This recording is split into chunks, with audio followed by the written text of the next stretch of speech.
అందరికీ నమస్కారం. ఈరోజు మనం కన్యా రాశి వారి గురించి తెలుసుకుందాం. కన్యా రాశి వారికి జూన్ 13వ తేదీన అనగా శుక్రవారం నాడు వీరి యొక్క జాతక ఫలితాలు ఏ విధంగా ఉండబోతున్నాయో తెలుసుకుందామండి. కన్యా రాశి వారు ఎవరైతే ఇప్పుడే కొత్తగా మన ఛానల్ కనుక చూస్తున్నట్లయితే దయచేసి ఛానల్ను సబ్స్క్రైబ్ చేసుకొని వీడియో మీకు నచ్చితే లైక్ చేసి సపోర్ట్ చేయడం మాత్రం మర్చిపోకండి.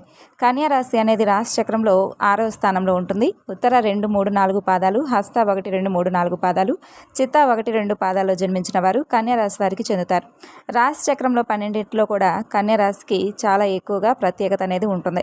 ఇక ఈ రాశికి అధిపతి బుధుడు. అందువల్ల ఇందులో జన్మించిన వారు చాలా తెలివిగా, అందంగా ఉంటారు. అంతేకాకుండా ఈ రాశిలో పుట్టిన వారిపై బుధుడు గరిష్ట ప్రభావాన్ని కూడా చూపిస్తాడు. ఇక అయితే ముఖ్యంగా వివరాల్లోకి వెళితే కన్యా రాశి వారికి జూన్ 13వ తేదీన శుక్రవారం నాడు వీరి యొక్క జాతక ఫలితాలు ఏ విధంగా ఉండబోతున్నాయి, రేపటి రోజున వీరికి ఎదురవబోయేటటువంటి శుభాశుభ పరిణామాలు ఏమిటి, రేపు వీరు చేయవలసినటువంటి చిన్న చిన్న పరిహారాలు ఏమిటి, ఏ దేవత ఆరాధన చేసుకోవడం వల్ల వీరి మనసు ప్రశాంతంగా ఉంటుందనేటటువంటి పూర్తి అంశాల గురించి ఈరోజు మనం ఈ వీడియో ద్వారా తెలుసుకుందామండి. ముందుగా ఈ రాశి వారి యొక్క లక్షణాలు అలాగే మనస్తత్వం గురించి కనుక మాట్లాడుకున్నట్లయితే వీరిలో ఉండేటటువంటి అద్భుత లక్షణం ఏమిటంటే ఏ పనైనా కానీ లేదంటే ఏదైనా వ్యవహారాన్నైనా కానీ చాలా చక్కగా పూర్తి చేస్తారు. సాంప్రదాయవాద ఆలోచనలు కలిగి ఉంటారు. అంతేకాకుండా కొత్త వస్తువులను తయారు చేయడంలో కూడా చాలా గొప్ప నిపుణులని చెప్పుకోవచ్చు. చాలా సరదాగా ఉంటూ చుట్టుపక్కల ఉన్న వారందరినీ కూడా సంతోషపెట్టాలని చెప్పి వీరి మాటలతో చూస్తూ ఉంటారు. అలాగే మంచి ఆకర్షణీయమైనటువంటి రూపాన్ని కలిగి ఉంటారు. చూడటానికి అందంగా ఉండడమే కాకుండా ఇతరులపై ఆధారపడి జీవించడానికి కూడా పెద్దగా ఇష్టపడరు. అంటే స్వేచ్ఛను కోరుకుంటారు. అయినప్పటికీ ఎవరిని వ్యతిరేకించరు. పరిస్థితులకు మాత్రమే వీరు మార్చుకునేటటువంటి సత్తా వీరికి బాగా ఎక్కువగా ఉంటుంది. అలాగే మొహమాటం కూడా చాలా ఎక్కువ, సున్నితమైనటువంటి మనస్కులనే చెప్పుకోవాలి. అయితే కొన్నిసార్లు ఈ మొహమాటం కారణంగా ఎక్కువసార్లు ఇబ్బందులు పడినటువంటి క్షణాలు కూడా ఎక్కువగా ఉన్నాయి. కష్టపడి పనిచేసేటటువంటి స్వభావం కలిగిన వారే కానీ కొంచెం మొహమాటం వల్ల ఏంటంటే కొంతమంది దగ్గర ఎదురు దెబ్బలు తిన్నటువంటి దాఖలాలు కూడా లేకపోలేదు. ఇక క్రమశిక్షణతో నమ్మకంగా ఉంటారు. చాలా మృదువుగా మాట్లాడతారు. దీని కారణంగా వీరు ఇతర వ్యక్తులను సులభంగా ప్రభావితం చేస్తారు. జ్ఞాపక శక్తి కూడా అధికంగా ఉంటుంది. ఆచార వ్యవహారాల్లో నిజాయితీగా ఉంటారు. వీళ్ళకున్నటువంటి సంకల్ప సిద్ధి కూడా చాలా గొప్పదనే చెప్పుకోవాలి. ఎన్ని ఆటంకాలు కలిగినా కూడా వీరు అనుకున్నటువంటి పనిని చాలా దిగ్విజయంగా పూర్తి చేస్తారు. ఓటమిని అసలు అంగీకరించరు. అలాగే ఎవరికైనా ప్రతిఫలం ఆశించకుండా సహాయం చేయాలని చెప్పి చూస్తూ ఉంటారు. ప్రతి విషయాన్ని ఏంటంటే స్వయంగా వీరు తెలుసుకొని వీరికి తోచిన విధంగా చేస్తారు. ఇక ఎవరైనా సలహాలు ఇచ్చినా కూడా సలహాలను పాటిస్తారు. కొన్నిసార్లు ఏంటంటే వీరికి నచ్చినటువంటి సలహాలను, నిర్ణయాలను గౌరవించి తీసుకుంటారు. ఇక ఏదైనా ఒక పనిని ప్రారంభిస్తే దానిని పూర్తి చేసేంత వరకు విడిచిపెట్టరు.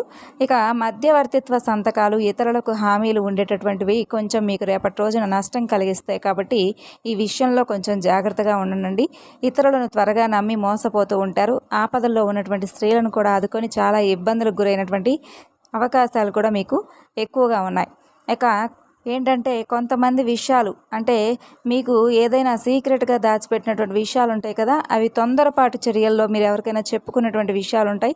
ఆ విషయాలు మీకు పెద్ద బలహీనతలుగా మారిపోతున్నాయి. అంటే ఎవరైతే మీకు బాగా నమ్మకస్తులుగా ఉన్నారో ఆ వ్యక్తులకు మీరు ఏదైతే మీ గురించి మొత్తం చెప్పుకున్నారో వారే మిమ్మల్ని దొంగ దెబ్బ తీయాలని చెప్పి చూస్తారనమాట. కాబట్టి ఈ విషయం దగ్గర కొంచెం మీరు రేపటి రోజున తీవ్రమైనటువంటి ఒత్తిడికి, అశాంతికి గురవుతారు. కాబట్టి కొంచెం అలాంటి వారి పట్ల జాగ్రత్తగా ఉండండి. అలాగే రేపటి రోజున వీరి జీవితాన్ని కనుక చూసినట్లయితే వ్యాపార రంగంలోకి ఎవరైతే అడుగు పెట్టాలి, ప్రవేశించాలని చెప్పి చూస్తున్నారో వారికి ముందు రోజుల్లో మంచి లాభాలు వచ్చేలాగా కనిపిస్తున్నాయి. కాబట్టి వ్యాపారానికి సంబంధించినటువంటి మంచి లాభాలు అయితే రేపటి రోజున కనిపిస్తున్నాయండి. అలాగే కొత్త వ్యాపార కార్యకలాపాలు ప్రారంభించాలనేటటువంటి ఆసక్తి ఉన్నవారికి కూడా రేపటి రోజున మీరు స్టార్ట్ చేసుకోవచ్చు. అలాగే చేపట్టినటువంటి పని మీద బాగా ఆసక్తి చూపించడం వల్ల మీకు విజయాలకు తిరిగే ఉండదనే చెప్పుకోవాలి. కాబట్టి కొంచెం మీ పని మీద ఏంటంటే ఉన్నదాని మీద ఇంకొంచెం ఎక్కువగా ఆసక్తి అనేది చూపించండి. మంచి విజయాలను అయితే తొందరగా మీరు అందుకునేటటువంటి అవకాశాలు ఉన్నాయి. అలాగే ధనవంతులు అయ్యేటటువంటి అవకాశాలు కూడా ఉన్నాయి. చేపట్టినటువంటి ఏ వృత్తి అయినా కానీ మంచి హృదయంతో, అంకిత భావంతో పనిచేయండి. ఇక అలాగే ఆయా రంగాల్లో ఉన్నవారికి కూడా రేపటి రోజున ఉన్నత స్థానం అయితే కలగబోతుందండి. మీరు ఏ రంగంలో ఉన్నవారైతే అంటే ఉద్యోగ పరంగా కానీ, వ్యాపార పరంగా కానీ ఇలా మీకు ఏదైతే మీ రంగానికి సంబంధించి చక్కగా మీకైతే రేపటి రోజున మంచి ఉన్నతమైనటువంటి స్థానం అయితే దక్కబోతుందని చెప్పుకోవాలి. అలాగే జీవిత గమనంలో సైతం మీరు ముక్కుసూటి తత్వాన్ని కలిగి ఉంటారు కాబట్టి ఈ విధంగా మీరేంటంటే మీ జీవితంలో కొన్ని ఒడిదుడుకులు సమస్యలు మీకు ఉన్నప్పటికీ కూడా జీవితం అనేది చాలా సాదాసీదీగా సాగిపోతూ వస్తుంది. ఇక ఉద్యోగపరంగా కూడా రేపటి రోజున మీ యొక్క నీతి నిజాయితీలను గుర్తించి మీ పై అధికారులను మీపై చక్కగా ప్రశంసల వర్షాన్ని కూడా కురిపిస్తున్నారు. అంటే చాలా రోజుల నుండి ఏంటంటే మీ పనిని ఎవరూ కూడా గుర్తించడం లేదని చెప్పి చాలా బాధపడుతూ ఉండుంటారు కదా. అలాంటి ఉద్యోగస్తులు ఎవరైతే ఉన్నారో మీరు చాలా రోజుల నుండి నీతి నిజాయితీగా పనిచేసినప్పటికీ మిమ్మల్ని పైకి రానివ్వకుండా కొంతమంది వ్యక్తులు మిమ్మల్ని కొంచెం అంటే పై అధికారుల దగ్గర ఇరికించడం కానీ మిమ్మల్ని కొంచెం పైకి రానివ్వకుండా చేస్తూ మీరు చేసేటటువంటి పనిని కొంచెం డిస్టర్బ్ చేస్తూ ఉన్న వాళ్ళు కూడా నోళ్ళు మూసుకుంటారు. ఎందుకంటే మీకు వచ్చేటటువంటి మంచి అంటే పై అధికారుల నుండి వచ్చేటటువంటి ప్రశంసలు వారు ఓర్చుకోలేక చాలా అంటే చాలా ఏడుపు గొట్టు మొహాల్లాగా మీ దగ్గర ఇలా చేస్తుంటే బాగుండేది, అయ్యో మాకంటే వీడు బాగా ఎదుగుతున్నాడే అనేటటువంటి ఒక ఆలోచన అనేది వారికి ఉంటుంది. అయితే మీరు అప్పుడు ఏం చేస్తారంటే అండి, అటువంటి వాళ్ళను చూసి చిన్న చిరునవ్వు నవ్వండి. ఎందుకంటే అదే వారికి మీరు ఇచ్చేటటువంటి గట్టి వార్నింగ్ అవుతుంది. కాబట్టి అటువంటి వ్యక్తులను చూసి మీరు ఏదో గట్టిగా అరిచి లేదంటే వారిని ఏదన్నా పగ ప్రతీకారాలు లాంటివి తీర్చుకోవడం కానీ ఇలాంటివి చేయకండి. చిన్న చిరునవ్వుతో ఒక సమాధానం చెప్పాలి. ఆ సమాధానం కూడా ఎలా ఉండాలంటే ఆ వ్యక్తులకు, ఆ నవ్వేటటువంటి వ్యక్తులకు వారి ముఖంపై ఉన్నటువంటి చిరునవ్వు అనేది తొలగిపోవాలన్నమాట. అలా చెయ్యాలి. ఇక అలాగే మీరు రేపటి రోజున కొన్ని చిన్న తప్పులు కూడా చేయవలసినటువంటి పరిస్థితి రాబోతుందండి. ఆ తప్పులు కూడా కుటుంబ సభ్యుల కోసం కావచ్చు, లేదంటే మీకు ఏదైనా మీ పర్సనల్ విషయాలకు సంబంధించి కావచ్చు, తెలిసి తెలియనటువంటి తప్పులు చేసేటటువంటి అవకాశాలు కనిపిస్తున్నాయి. కాబట్టి ఈ విషయంలో కొంచెం జాగ్రత్తగా ఉండండి. అలాగే మీరేంటంటే నిజాయితీని విడిచిపెట్టరనమాట. ఎన్ని కష్టాలు ఎన్ని సమస్యలైనా వచ్చినా కానీ నీతి నిజాయితీని నమ్ముకున్నవారు కాబట్టి వీటిని విడిచిపెట్టకుండా చక్కగా ఉంటారు. ఇక అలాగే కొన్ని విషయాల్లో చాలా నిదానంగా ఆలోచించి మరీ అడుగులు వేయండి. తొందరపాటు నిర్ణయాలను తీసుకోకండి. ధనం అనేది మీకు రేపటి రోజున అనుకూలంగా అన్ని విధాలుగా వస్తుంది. పట్టుదల కూడా మీలో అధికంగా పెరుగుతుంది. ఇక అలాగే మీ యొక్క ప్రతి ప్రయత్నం కూడా రేపటి రోజున ఏ పనైనా కానీ దిగ్విజయంగా పూర్తి చేసేందుకు ఉపయోగపడుతుంది. ప్రయాణాలు చాలా చక్కగా అనుకూలిస్తాయండి. అలాగే రేపటి రోజున మీరు మహాలక్ష్మీదేవి యొక్క ఆరాధన చేసుకోవడం వల్ల ధనలాభము అలాగే ఆర్థిక అభివృద్ధి కూడా పెరుగుతుంది.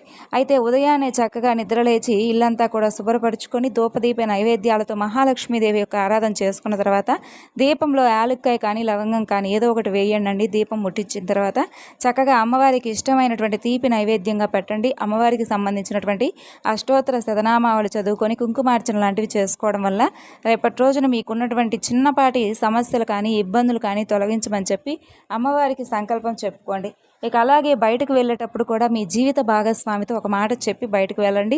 ఏదైనా కొత్త నిర్ణయాలను తీసుకోవాలని అనుకున్నా కూడా మీ జీవిత భాగస్వామితో ఒక మాట అడిగి ఆమె కానీ ఆయన కానీ వాళ్ళు ఒప్పుకుంటేనే ఏదైనా ఒక నిర్ణయాన్ని తీసుకోండి. మీకై మీరు సొంత నిర్ణయాలు తీసుకోవడం వల్ల ఏంటంటే అవి అంతగా ఫలించేందుకు అవకాశాలు లేవు. కాబట్టి ఏదైనా కానీ ఇంట్లో కుటుంబ సభ్యులతో కానీ లేదంటే జీవిత భాగస్వామితో కానీ ఏదైనా ఒక సంప్రదింపులు చేసి వాళ్ళు ఇచ్చినటువంటి నిర్ణయాన్ని గౌరవించడం నేర్చుకోండి. అలాగే కొంతమంది వ్యక్తులు అంటే అండి కొన్ని సంవత్సరాల నుండి మీకు తెలియనటువంటి కొంతమంది శత్రువులు, ఒక ఇద్దరు మగ వ్యక్తులు కూడా మీ జీవితంలో అనేక విధాలుగా మీకు తెలియని విధంగా మీ వెనకాల గోతులు తవ్వుతున్నటువంటి కొంతమంది వ్యక్తులు రేపటి రోజున మీ ముందు ఏదో ఒక సందర్భంలో వాళ్ళు బయటపడబోతున్నారు. అంటే మీ స్థితిని, ఉన్నతిని, ఆర్థిక స్థితిని మీరు మెరుగుపడటాన్ని చూసి కొంతమంది వ్యక్తులు ఓర్వలేకపోతూ ఉన్నారు. మీరు ఎదుగుతుంటే చూసి తట్టుకోలేకపోయి ఉండేవాళ్ళు చాలామంది ఉన్నారు. అనేక రకాల కుట్రలు పొందుతున్నారు. మిమ్మల్ని దిగజార్చడానికి కూడా చాలా రకాల ప్రయత్నాలు చేస్తూ ఉన్నప్పటికీ కూడా అవి ఫలించడం లేదు. అటువంటి కొంతమంది శత్రువులు ఎవరైతే ఉన్నారో మీ జీవితంలో కొన్ని సంవత్సరాల నుండి ఉన్నారని చెప్పుకోవాలి. అయితే రేపటి రోజున ఏంటంటే ఆ వ్యక్తులు ఏదో ఒక విధంగా మీ ముందుకైతే ఏదో ఒక సందర్భం బట్టి మీ ముందుకు వస్తారండి. అయితే వాళ్ళు ఎవరనేది మీకు తెలిసినప్పుడు తగు జాగ్రత్తలు అయితే తప్పకుండా తీసుకోండి. వారితో బంధాలు తెంచుకోవాల్సినటువంటి అవసరమే లేకపోయినా కానీ వారికి గుణపాఠం వచ్చే విధంగా వారికి ఏదో ఒక విధంగా బుద్ధి అయితే చెప్పండి. అలాగే వారితో అంటే మీకు సంబంధించినటువంటి విషయాలను మాత్రం ఎట్టి పరిస్థితుల్లో కూడా షేర్ చేసుకోకుండా ఉండడం మంచిది. ఒకవేళ మీరు కనుక షేర్ చేసుకుంటే జీవితంలో చాలా తప్పు చేసిన వారు అవుతారు. కాబట్టి తెలిసి ఈ విధంగా తప్పు చేస్తే మాత్రం చాలా నష్టపోతారు. ఇక కొంతమంది మనస్తత్వం ఎలా ఉంటుందంటే ఇదివరకు మోసం చేశారని మనకు తెలిసినా కానీ వారు మన కీడు కోరుకునే వ్యక్తులని తెలిసినా కానీ గుడ్డిగా మరలా ఆ వ్యక్తులు నమ్ముతూ ఉంటాం. ఈ విధంగా మీరు తప్పు చేస్తారంటే జీవితంలో సరిదిద్దుకోలేనటువంటి తప్పు చేసిన వారు అవుతారు. మీకు మీరుగా సమస్యలను మరలా క్రియేట్ చేసుకున్న వారు అవుతారు. అలాగే మీ జీవితాన్ని మీకు మీరుగా నాశనం చేసుకున్న వారు అవుతారు. కాబట్టి ఈ అంశాలలో తప్పకుండా తగినటువంటి జాగ్రత్తలు అయితే తీసుకోండి. ముఖ్యంగా మీ జీవితానికి సంబంధించినటువంటి కొన్ని సంఘటనలు జరిగేటటువంటి అవకాశాలే ఎక్కువగా కనిపిస్తున్నాయి. అంటే ఆ శత్రువులు ఎవరనేది మీకు అర్థం కావడానికి ఏదో ఒక సంఘటన అయితే జరిగేటటువంటి అవకాశాలు కనిపిస్తున్నాయి. కాబట్టి ఆ సంఘటన ద్వారా మీరైతే పూర్తిగా అర్థం చేసుకోవాలి. అంటే ఎవరి దగ్గర మీ గురించి ఎలాంటి ప్రచారం చేశారు, మిమ్మల్ని ఎలా బ్యాడ్ చేశారు అనేవన్నీ కూడా తెలుసుకుంటారు. ఈ విధంగా అయితే కన్యా రాశి వారి యొక్క జాతక ఫలితాలు రేపటి రోజున ఉన్నాయండి. తిరిగి మరలా మరొక చక్కని వీడియోలో కలుసుకుందాం.